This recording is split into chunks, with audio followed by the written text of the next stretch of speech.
Not sure how many of you have ever watched Thomas Sowell. He's an African American, brilliant thinker, and I think he's in his 90s now.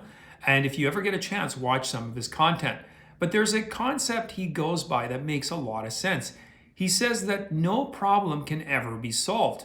There is no solution to it. There's only trade-offs to problems. So let me elaborate.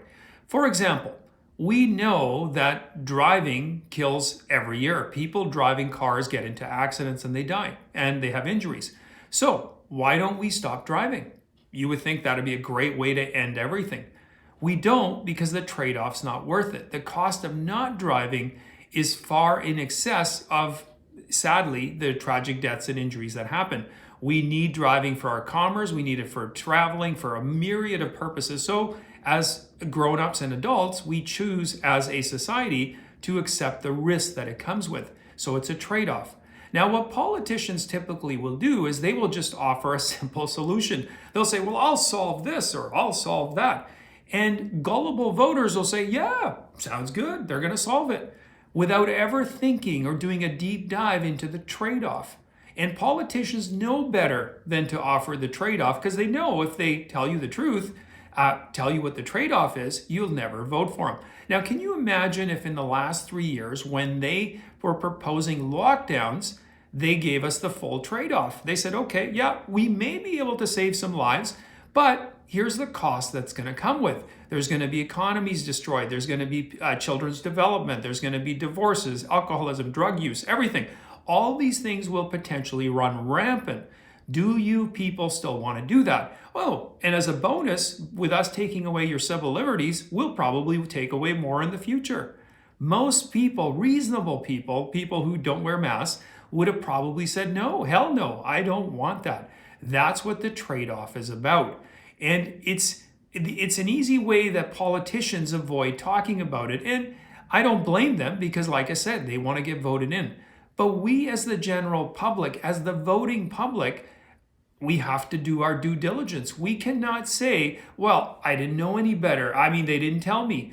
We have to be deeper thinkers. I mean, we live in a society and a culture where we're very shallow thinkers these days because we have the 5-second soundbite, the social media hit, or whatever it is, and nobody thinks about the deeper consequences of the issue.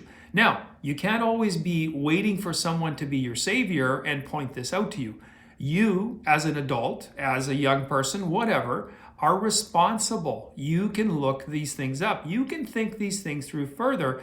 And when you do, you should be bold enough, brave enough, and do your civic duty and ask those elected leaders, those people running for office, hey, how are you proposing to do this? So for example, with the green insanity that we're running through, fair enough, if we're going to eliminate all fuel burning cars, we're not going to have any gasoline powered cars, how, pray tell, are we going to have just electrics? How is our grid going to get supported? Do we have the infrastructure? What is the trade-off for this? Does this mean that there's people who are no longer going to be able to work? We're not going to have food delivered, whatever, you name it.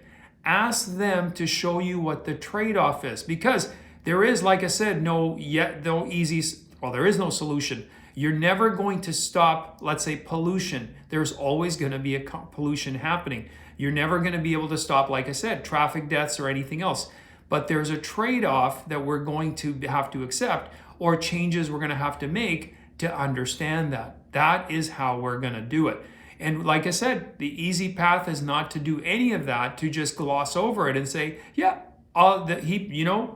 this guy who's running for office promised me he's going to solve it. So he said he's going to end drug use. Really? Okay, well, how's that going to happen? What's the trade-off? What are we going to have to build? What are we going to have to create? Whatever, any one of those issues, think in those terms. Think critically and say, what's the trade-off? What are we going to have to put in play, implement, spend on, whatever? What resources, time, talent, and treasure are we going to have to exchange for any kind of an improvement in this situation? Anyway, like I said, check out Thomas Sowell. He is brilliant, and you can learn so much from watching his videos. I do appreciate you watching this one. And like I said, share your comments, thoughts, whatever you have. You can also follow me in my Rumble on my Locals account. If you haven't yet subscribed to my YouTube channel, please do so. There's the trade-off you get is you get to learn lots of new things and you get to see me. I will see you next time.